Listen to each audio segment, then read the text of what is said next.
Good morning, everyone. Thank you for joining us. I'm Dr. Allison Arwady, Commissioner at the Chicago Department of Public Health, and we are taking your questions live, so go ahead and start putting things into the chat box. As you can see, we have a special guest today. This is Dr. Marielle Friccione.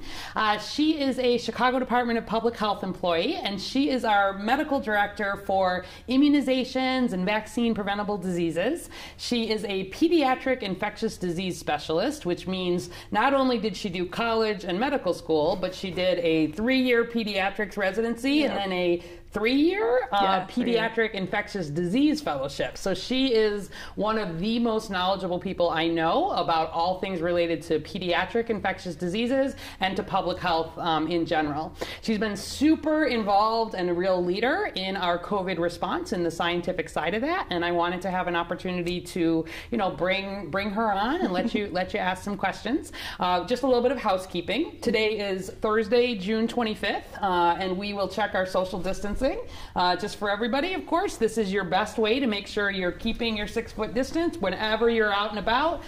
Any setting where you can't keep that 6-foot distance, we want you wearing that face covering, doing all of the good hand washing, particularly because tomorrow, of course, is when we move into phase 4. And that is a real step forward for us. We'll show data in a couple of minutes, but it is not a sign that COVID is over, and it is not a moment to stop doing those things that have gotten us this far. So Dr. Friccione, tell us a little bit about yourself. Tell us about the work that you were doing prior to COVID, and then how some of that has changed, some of the big things that you've been working on related to COVID. Sure. It's been an amazing 5 months. It has. This is, as an infectious disease doctor, I think this disease has really kept us on our toes and really challenged us to be the best doctors and public health people that we can. Before COVID started, looking at vaccine preventable diseases in the city, it's amazing to compare what we know about those diseases and how we fight them compared to what we're in now with COVID. And so I often think every week we learn something new about COVID, and then we try to make sure our guidance matches, and we try to make sure that our partners understand it. It's amazing to think that this is what doctors and public health people were doing before the measles vaccine came out, and thinking about how much effort they put into fighting those diseases that cause so much suffering for so many people. And so before COVID, working in the immunization program, we had great vaccines, and we still do have great vaccines to prevent 12 types of diseases that caused a lot of suffering. And it feels so good to work in that program and be able to make sure kids get vaccinated and help doctors to vaccinate more, and then to do the surveillance and track those diseases, knowing that you can use a vaccine to help interrupt the transmission. And so that's really my great hope for COVID, is that we will have that vaccine. We will. And we'll be able to prevent the diseases just like we're able to do with these other diseases. So there really is a link in my mind, and eventually it'll become a vaccine preventable disease. It will. And it'll be part of the immunization program, and I think that's the future that we're looking towards, and that'll be nice. Right. Let folks know, just so they can start putting in some questions, some of the major areas that you've been working on sort of to date among COVID. And I know, this has been such a rapidly evolving response that people who are in leadership across the health department really month by month by month were setting new goals, new focuses, really having to respond. We make decisions on a day-by-day basis, but even the high strategies have been so quickly evolving here that, the list is long, I know, even just for you. It's hard to remember sometimes, and it happened in such a small period of time. But just even from the beginning, sort of tracking the disease in other countries, and then thinking about what we needed to do at the airport to keep people safe, and then thinking about making sure that doctors knew what to look for and who to test, and learning about the tests and how our public health lab could run them. So every little piece of the puzzle, I think we were in very close touch from the beginning, and we had sort of a command center at our West Side CDC office where we had the map up, we were tracking, we were talking to individuals who had recently traveled and deciding whether they needed to get tested. And then as we got our first few cases, that really strong response of trying to contain the disease, And we're using a lot of those skills now and a lot of those lessons learned as we come down on the curve to make sure that we really put our arms around those people who are positive, not literally. Right. At a 6-foot distance. We still need to social distance, but from a virtual standpoint to make sure that everybody that they've been in contact with know that they've been exposed and they know what to do. Yep, and that's really building, you know, those tactics, that contact tracing, case investigation is the same public health work that we would normally do for measles or for meningitis or for any of these other communicable diseases. And so, you know, in some ways, the work that you and your whole team have been doing is similar because it's built on the same work that we do, but it's just been at this scale and at this speed that we've never seen before. All right, so go ahead and put questions in for Marielle or for me, and let's do just a quick data update, and then we'll come back and start taking questions. So as always, you can go to chicago.gov/coronavirus, and right up at the very top, there is a tab that says latest data, and then under that latest data tab, you can click all the way down and find out all kinds of things. We update that every single day, often multiple times a day. And the very first link, remember, is our daily dashboard. We've done in the last week a couple of demonstrations. I'll actually be filming, I think later today, a little bit of a video about how to use that dashboard most effectively, because that does have our most up-to-date information. But still, Mondays through Fridays, we're putting out the PDFs, the prints that you can do of where we are on a given day, lots of updates with maps, lots of data about hospitalization. And the bottom line is that things are looking good. We're at 50,986 cases of COVID-19 here in Chicago that have been diagnosed, and 2,546 deaths. Our average for new cases is at 159. And if you've been following along with us, you'll remember we wanted to get under 200 new cases a day to be able to move into phase 4. That marked our switch from a high incidence, a high risk setting, to a moderate high. And next we'll be aiming to get to a moderate risk, which would be down to under 100 cases a day. So that's been progress. You think back in early May, we had more than 1,000 cases a day. You look at early June, we were at about 400 plus cases a day. And the fact that we're now really getting down to about 150 cases a day, even while in June we had that phase 3 cautiously reopening. This is why we feel confident that it is a moment to make another step forward, cautiously reopen, and that's what tomorrow is about. While we continue on that decline, that's the time we can most absorb the new infections that do come, the additional risk that comes as we open up. So let's look at our graphs quickly here. So the first one that we pull up, this is just our regular epi curve. Of course, on the x-axis along the bottom, that's our dates, and along the y-axis, that's new cases. And that black line through there really shows you the curve of the outbreak, and it continues to really look very good. This, of course, is different than what we're seeing across the country. Yes, that's right. The U.S. set a record going back to early April, I believe, yesterday in terms of new cases. There's been a 47% increase in cases across the U.S. Just in the last week. And generally, Chicago, generally Illinois, generally our sort of Midwest is doing pretty well right now, but we are watching really closely what's happening in the South, what's happening in the West. We're all one country, and where one part of the country is having trouble, that indirectly really puts the whole country at risk. So we're paying close attention to that. Let's look at the next graph. This again is our testing and our percent positivity. So you can see in the background there that's the number of tests that are being done. And we had that dip in early June, sort of around the time of the protest, but that's come back up nicely. So our 7-day average is at 5,056 tests per day. And our percent positivity is at 4.4%. So that is down under 5%, which is great. You'll recall moving into phase 3, we wanted to be below 15%. So, and at our peak, we were at about 37%. So that's come down well. You can go on the dashboard and look by zip code and look by race, ethnicity, making good progress in all categories. The third graph that we'll look at is our daily hospitalizations. Again, that black line is the 7-day rolling average. That also continues to come down well. We have fewer than 100 patients with COVID or likely COVID on ventilators at this point in Chicago, and that's newer for us.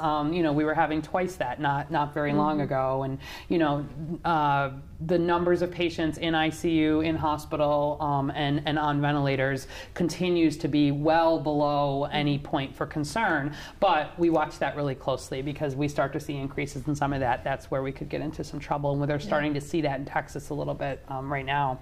And then finally, let's look at our death data. So again, the black line is the 7-day rolling average. You can see that has come down nicely. We've been at about 15 deaths per day, and you can see that's a little bit flat right at the moment. So we'll be keeping an eye on that. Obviously, we still have hundreds of people who are in the hospital and seriously ill with COVID, and we continue to add, cases every day, and particularly people who have the underlying conditions and are older are at particular risk for those severe outcomes. And so, unfortunately, some of those folks are at increased risk for death. So things are looking good, heading in the right direction, but it is not the moment for us to take our foot off the gas in any way in terms of thinking about our risk. I was talking to my counterpart.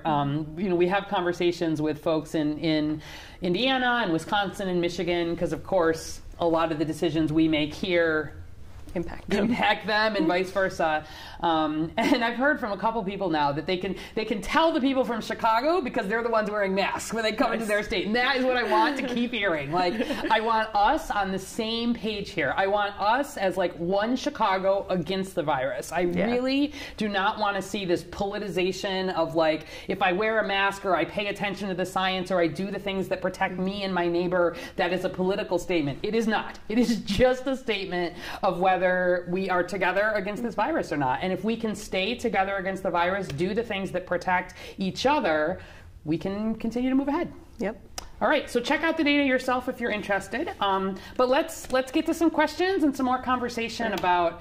We got plenty of things coming in about you. So, all right, so. Already some questions about kids, so people are picking up on the pediatric infectious disease the infectious disease piece. So I want to talk a little bit, I think. So there's a question here from Daryl Pamakala off Facebook. What are your thoughts as to when we may see a vaccination? That's certainly one we address, but why don't you go ahead and start with that? That's a great question. There are a lot of trials moving right now, one particularly important one that'll start in July. And as you move through the phase of the trials, you do different pieces for different reasons, and we're getting to the point where we're going to look at how effective it is, and that is going to be incredibly important. So I know that they're looking to enroll people, and it's so important to gather that data, but also take our time to make sure that it's safe. And so what we're hearing is that probably sometime December, January is when we might be ready to hit the ground with a vaccine, but there's definitely a lot of work that needs to be done before then. Yeah, exactly. And she's referring to this phase 3 that we've talked about sometimes on here a little bit. And there's a lot of questions about how, we've talked about we have to make sure that when someone gets a vaccine, there's enough protection and a protection that lasts. We don't want a vaccine that protects people for, a couple of months. That's not going to be an effective vaccine. And that's some of where, that timing piece sort of comes in. But this will be the fastest a vaccine ever has come to market. Absolutely. So, but want to make sure the safety stuff is around there.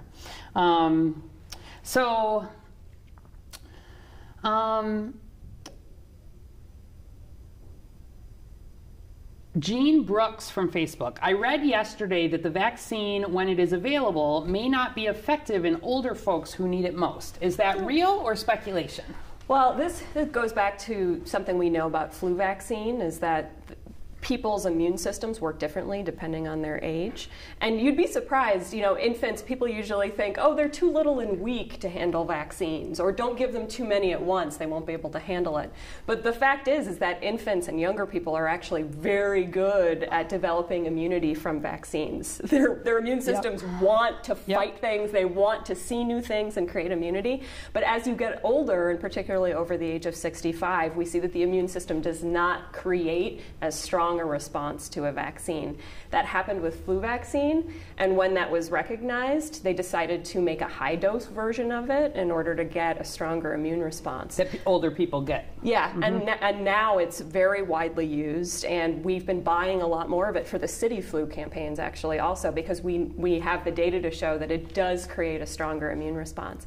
So with the COVID vaccine, that's something that we're going to have to study. Yep. And at first, even if it's not a high-dose vaccine, it will give you some protection. And even with flu vaccine with older individuals, it still keeps people out of the hospital if you get a vaccine, even if it's not as effective as in younger individuals. So any vaccine that you can take will have some impact, and then eventually, maybe there will be a high-dose COVID vaccine or some other formulation that's better. Yeah, and this is where we've talked just a little bit about, there's a number of different vaccines that are sort of under study, and they really are wanting to make sure that in this phase 3 trial, meaning the big ones where we're sort of testing it on larger people, that there are plenty of older people in those trials. So even, one of the first ones is kicking off here at UIC, and people can enroll. If you're interested in volunteering to be part of a vaccine trial, you can reach out to them and see if they're interested.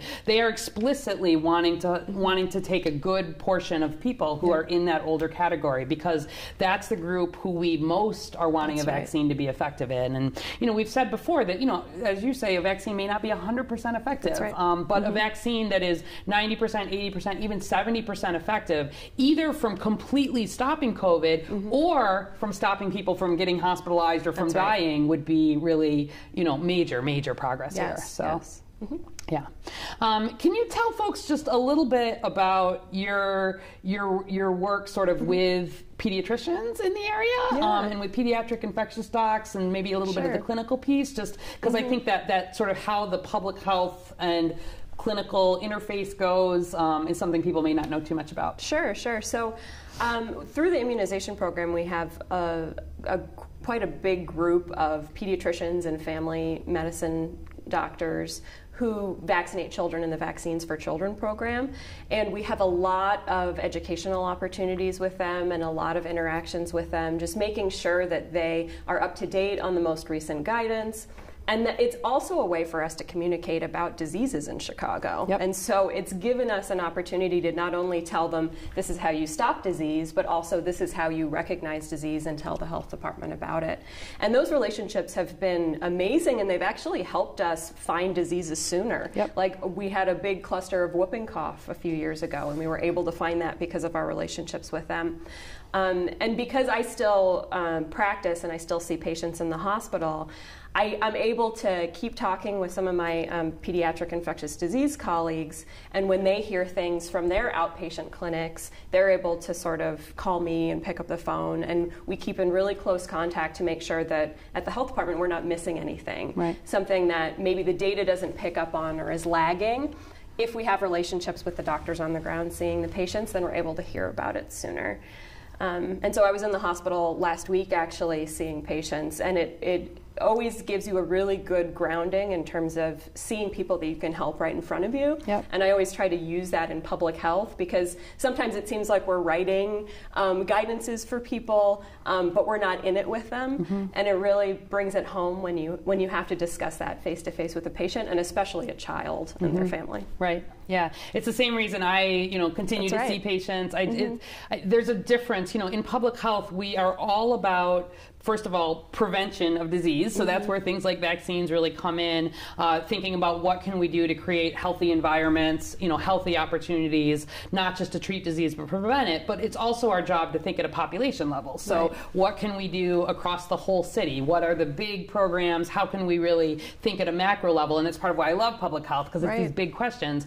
But the other piece of that, the sort of medicine piece, where you are having these very individual conversations with patients and answering, these same sorts of questions about, me and my vaccination history, or me and my hypertension or my diabetes, and how does that fit into my risk, and how can I make decisions? It's a very different mindset, but I agree. I think it's helpful to just kind of keep things grounded, so that as we're putting out that guidance, a big part of our role is putting out guidance for our physicians pediatricians and our medical sort of partners and teams and making sure everybody's on the same page about testing guidance, for example, or treatment guidance or the latest that's available, helping think about keeping that useful is a big part. Yeah, and we often use sort of their minds and sort of talk to them about some of the guidance to make sure that it actually works in practice. Yes. And I think that's a big strength of the Chicago Department of Public Health in general, is we always try to have a broad group of people at the table before we sort of make any decisions. Absolutely.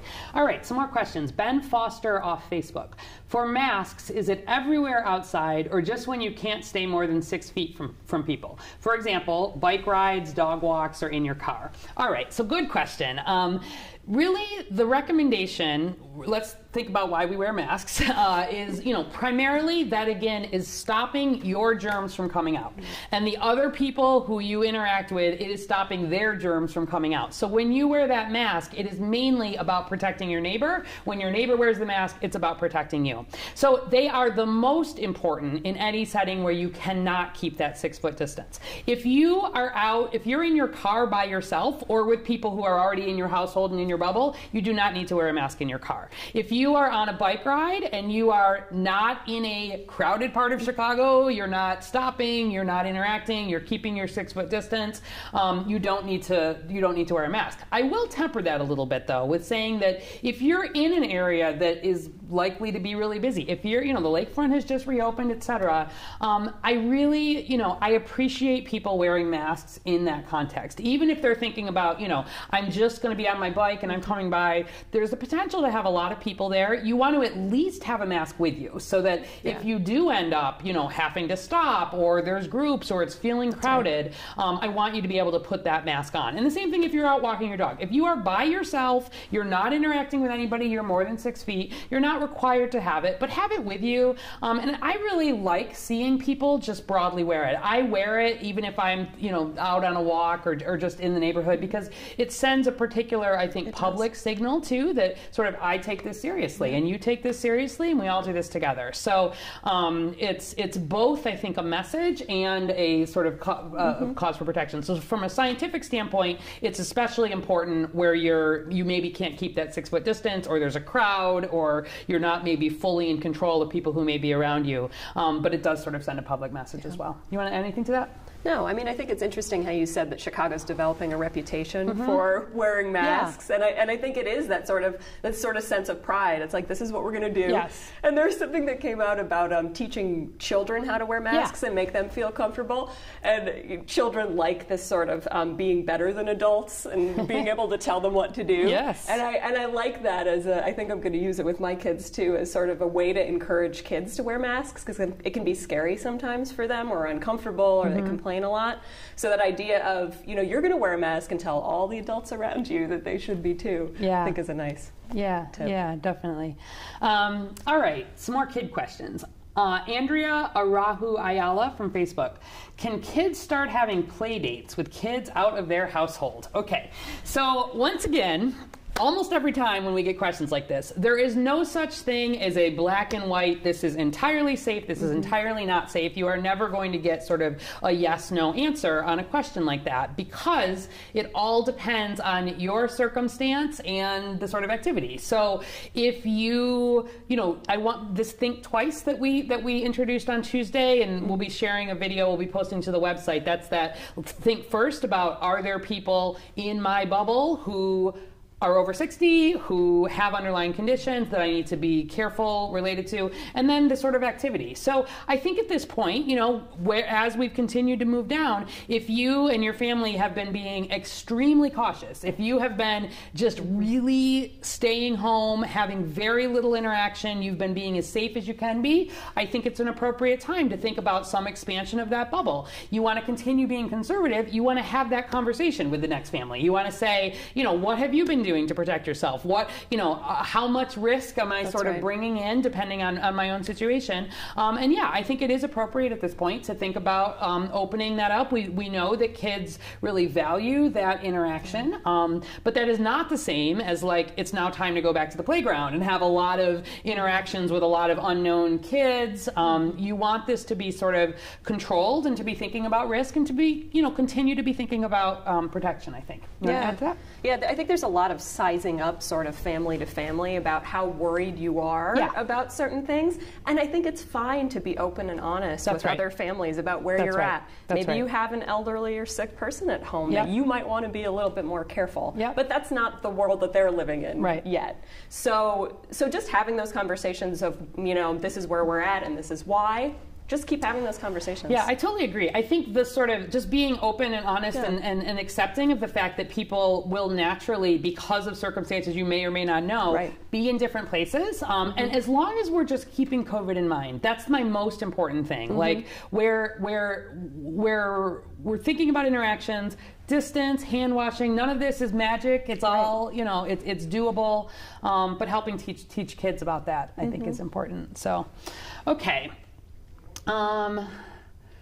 Brenda Johnny LeBron from Facebook. Do you think it's safe for children to go back to school in September, starting the peak if the flu season? Oh, wait, so let me just reread that. Do you think it's safe for children to go back to school in September? I think Brenda means that it could overlap with flu season. So maybe I'll start on the school part and you can chime in. So technically, in phase 4, which is where we are as a state, just moving in there tomorrow, right, in Chicago, just starting there, there is the possibility for K-12 schools to be open. That said, tomorrow is the first day of phase 4, and so we will be monitoring really closely what's happening.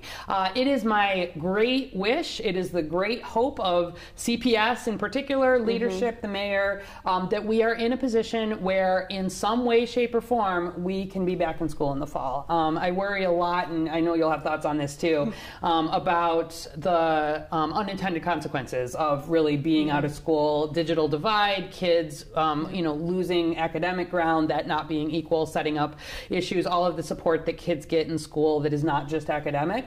I feel very strongly that if we can be in a place to have school open as safely as it can be, that is what we would like to happen. It's one of the reasons to really be extra careful as we are reopening here, because if we can keep things under good control, we're in a much better position to feel good about having school open in the fall. So to a certain extent, we sort of have to earn it. Right. We have to make sure that we do the right things this summer to be able to be in a good position to reopen, because that's what we all want. And we know that there are so many benefits, socio-emotional benefits for children of interacting and forming relationships. And I think the other tool that we have is, if we're worried about flu and COVID overlapping, is get your flu vaccine early this year. As soon as your doctor's office stocks it, or as soon as you see it's out, get it early. Because like I said about COVID vaccine, flu vaccine can be somewhere between 40 to 60% effective every year. For younger children, it's even more effective depending on which type of flu is circulating. And so if you can get your children that flu vaccine, that takes that element out of it to a certain extent. And we really want that for everyone this year, to sort of, the more flu vaccine we can get out there, that lowers people's risk of getting very, very sick from COVID. Yeah, and especially it lowers the risk, because even if people have been vaccinated and they're not fully protected, the chance that they get hospitalized is much less. And remember, at the end of the day, the thing that we are the most concerned about, think all the way back to the beginning where we were talking about bending the curve and all this, is protecting that healthcare system. Because we get to a point where we've got cases that the hospitals are full. That is really a situation of major problem, and that's what we saw. These thousands and thousands of excess deaths in New York, Italy, etc., were because the healthcare system got overwhelmed. It is our job to watch this, to make the hard decisions if we have to. But as long as we can sort of continue on the on this track, we're at a point where we can handle flu season. As a system. But COVID needs to stay in reasonable control. And these are all parts of the thoughts together. Okay. Judith Horwitz from Facebook. I like this question. Is Chicago going to start analyzing sewage for COVID? Can this technology give helpful data? I have an answer to that. Do you want to say anything? You want me to start? No, go ahead. So this is absolutely something that we are looking at. The CDC is in the middle of doing some validation of this approach. And clearly you've been reading something somewhere, which I love. And we've been on a few calls about it. The idea is that when someone is infected with COVID, you can identify the virus in their stool, in their poop.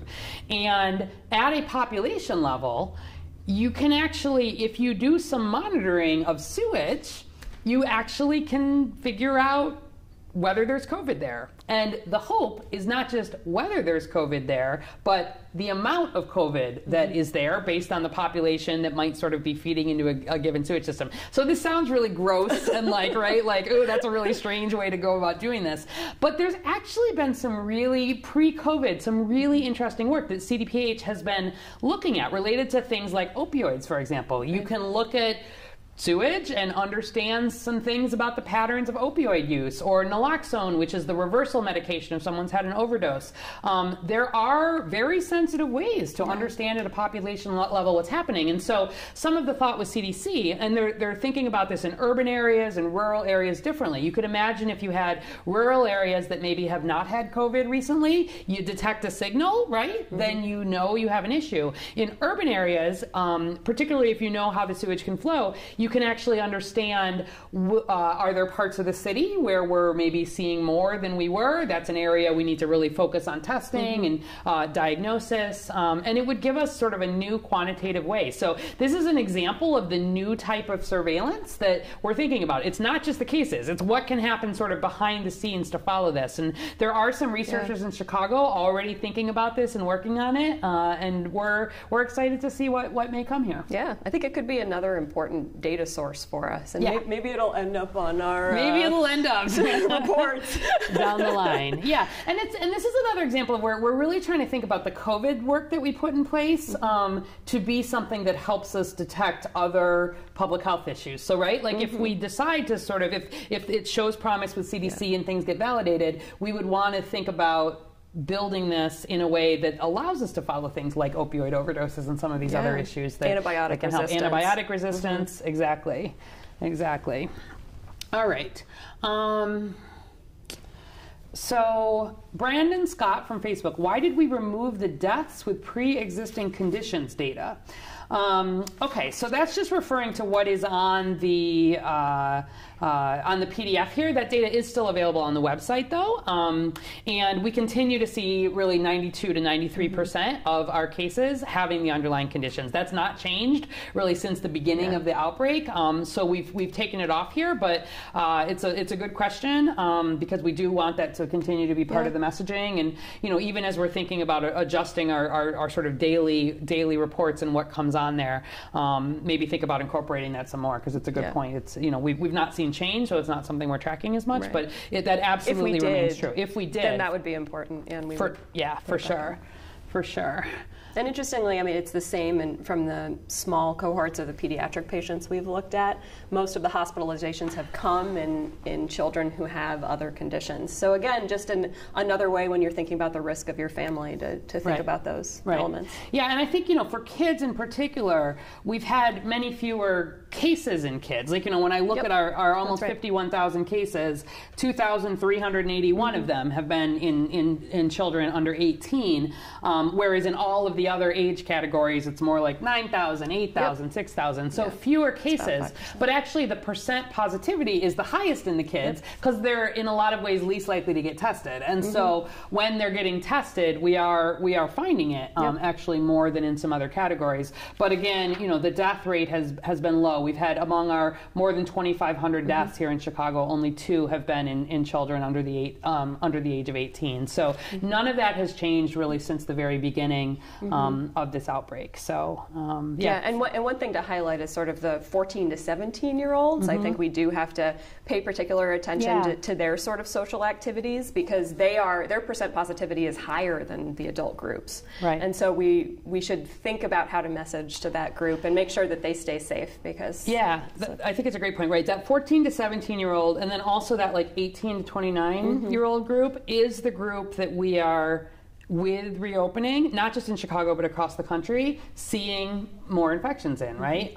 These are the folks, they are the least likely to have the underlying conditions and potentially the close contact with people who are older. Also, people tend to feel invincible, maybe less likely to sort of follow some of that guidance and be some of the first ones doing the riskier activities. They have a strong urge to be together. Social, exactly. I mean, there's, you know, and it's sort of a natural thing, but there also is particular risk associated sort of with that group. And so, you know, continuing to think about creative ways to share that message. You know, I'm not the best messenger for that group. Where can we take, you know, take some of that and really move it out sort of into community and, you know, with young people. I'm doing actually a young person's town hall type UNICEF something tonight, taking questions from teenagers, and you know, I like doing that sort of thing because ways of getting direct questions answered is really good. That's great. So, all right. Let's take Monique Howard from Facebook. Can you catch the virus from other people's tears, urine, feces, or sweat? You want to start off? Sure. So we have good data on urine and feces, and this is from, you know, many thousands of patients. And this brings up sort of a point that's really important about testing, is that you can find pieces of the virus that aren't alive, and that would give you a positive test potentially if you test different sources. But what you really are worried about is virus that's alive, that's the virus that you could spread to someone else. And that's what teaches us about what we need to do to stop the spread. But so we've found virus in urine and feces, and tears and sweat is something that I think we don't have good data on, and we don't think that there is virus there. Where there's been studies, low risk, not concern. And even for urine, they're not able to find a live virus in urine, so we don't worry too much about that. But with feces, there are some studies that show that you can find live virus in that source, and so that's also, you know, why we think about making sure that we're cleaning really well, and you know, we have to be careful a little bit with that. Yeah, and that's where the recommendation that if someone is at home with active COVID disease, as much as possible to try to use a separate bathroom. That's actually where that recommendation comes from. However, I do want to put this in some context of reminding people that by far the main way that this is spread is respiratory droplets. And so certainly, you know, thinking about, you know, hand washing gets rid of a lot of these problems. Hand washing gets rid of these problems. It really does. It's sort of like the, you know, I'm touching things, and what am I doing before I touch, you know, my eyes, my nose, my mouth. It's in that same category. But it is by far the biggest risk is that close interaction with living, breathing people. That is by far the main thing that drives infection here. I don't want you worrying about sweat or tears. We talked, I think, a couple weeks ago. There was a big ophthalmology study that really was not finding any sign that the tears were again had virus that sort of could be shed or urine. But you know, back to the feces, the poop question a little bit.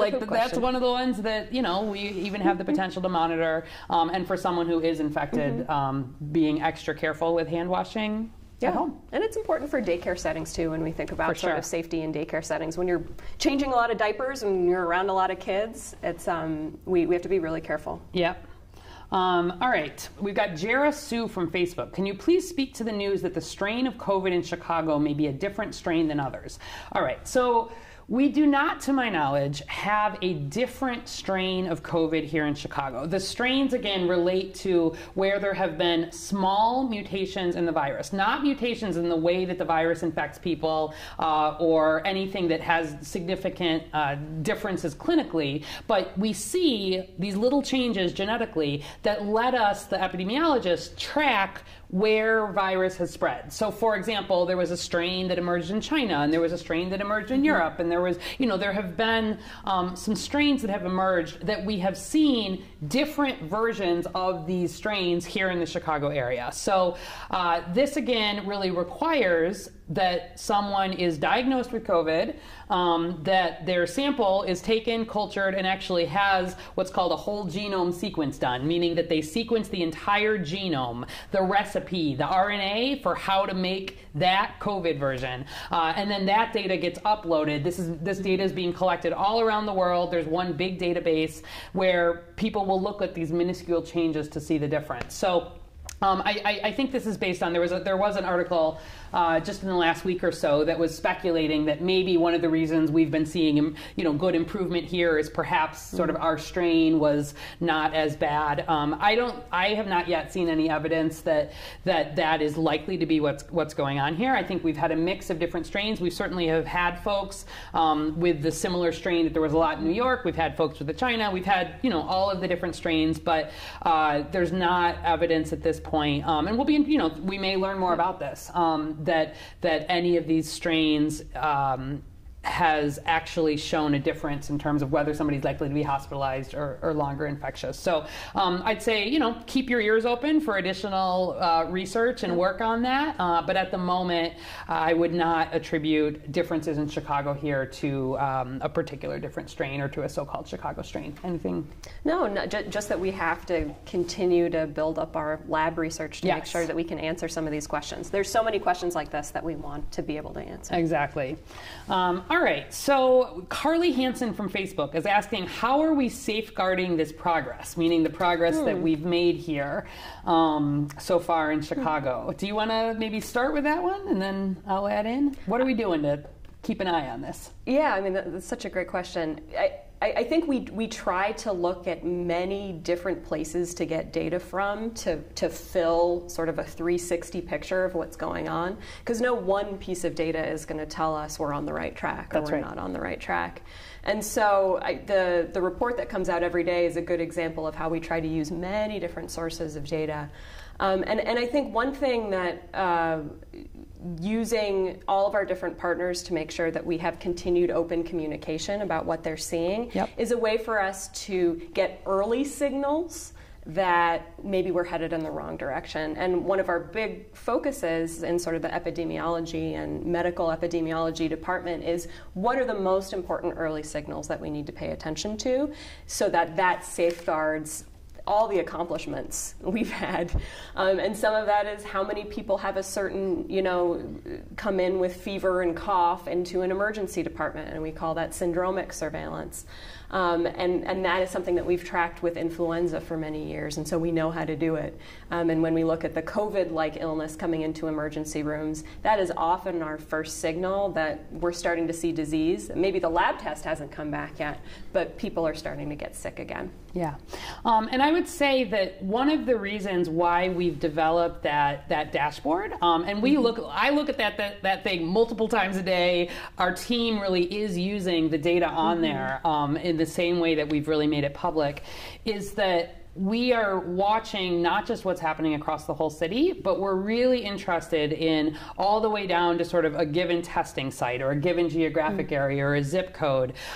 If we start to see things like an increase in positivity or a major change in race, ethnicity, or something really unusual related to age, like any of these things make us sort of say something different is happening here and we need to pay attention to this. And so this is why, having the partnerships with a lot of our medical partners, our outpatient clinics, our hospitals, who also kind of have a sense of what they are seeing and what problems they're seeing. And as we're building up, eventually a lot of our community-based contact tracing and outreach work in a neighborhood-based way, that really lets us get sort of information in and get information out that is very geographically focused, because we do not win in Chicago if only part of Chicago sort of wins against the virus. Like in the same way as a country, like we are not doing well against COVID, even though Chicago right now is getting an A for COVID, and how things are looking.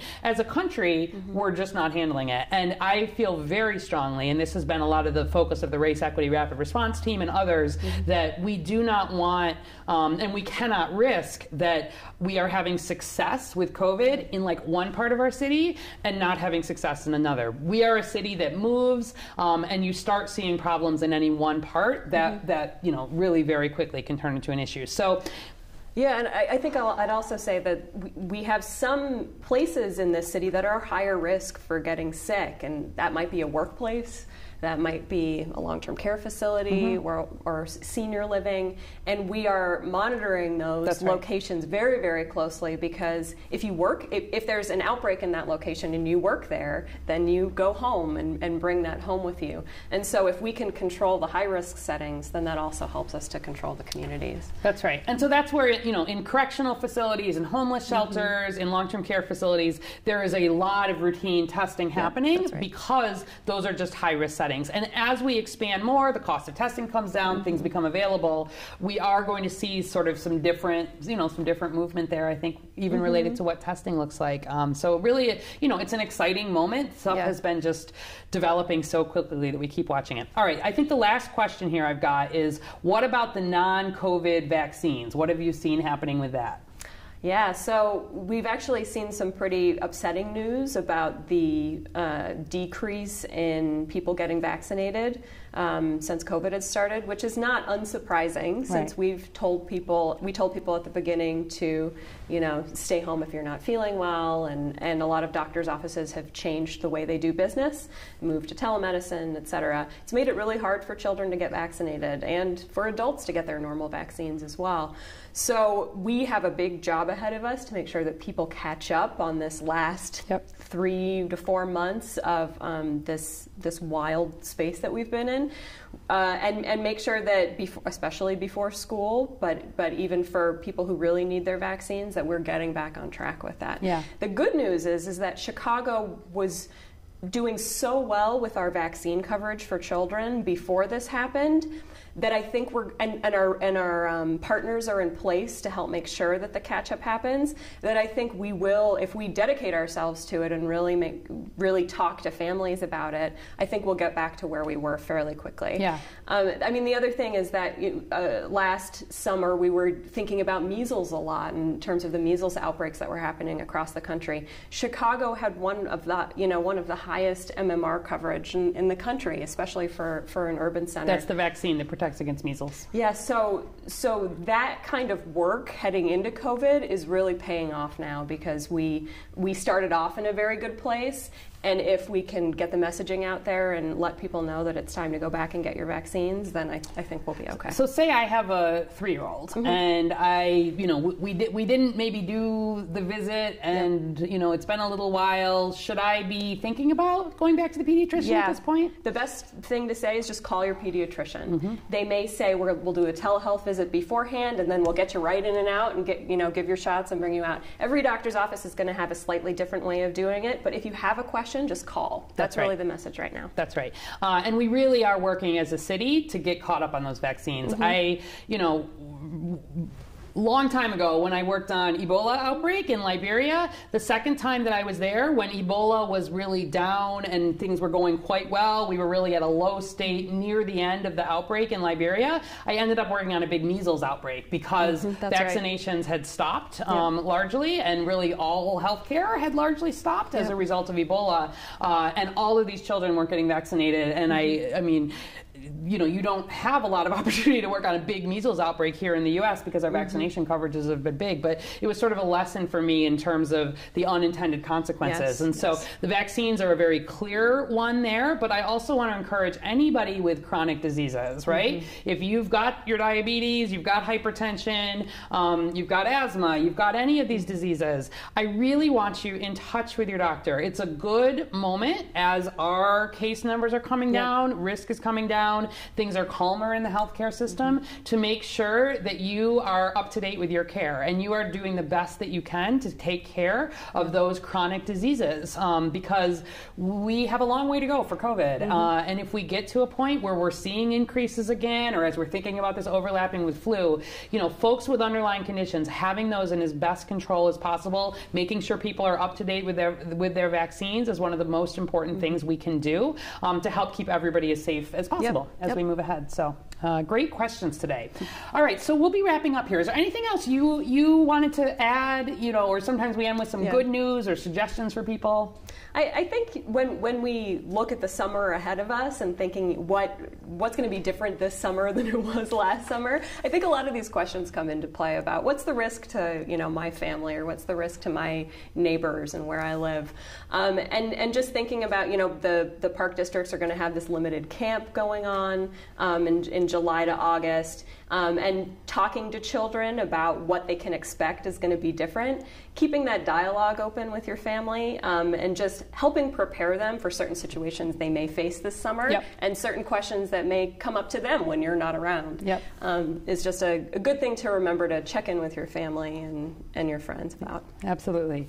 And I think for good news here, if folks had not heard the news, Chicago Department of Public Health has started doing some mobile COVID testing. So, we continue to operate. Obviously, there's many sites around the city, and, your first call if you need testing still best is to your physician. But we know that there are people who are not connected, or for whatever reason, are concerned about doing that, concerned about cost. So the city continues to operate the standing, free, no questions asked, no questions about immunization, about citizenship status. But we've now added, in partnership with community organizations across the city, to do some pop-up tests in sites where it's most needed. So we're just piloting it this week. You can go to chi.gov/COVID testing, or you can, as always, get there off the website, find out where our mobile locations are each week. So today, for example, we've got a mobile testing pilot at Kennedy King College at 6500 South Halsted Street from noon to 5. Tomorrow we'll be at the Montessori School of Englewood, 6936 South Hermitage from 10:30 to 3. You can see where some of these sites are, and we're going to be using more of this mobile short-term approach in parts of the city or particular populations where we want to get additional testing done.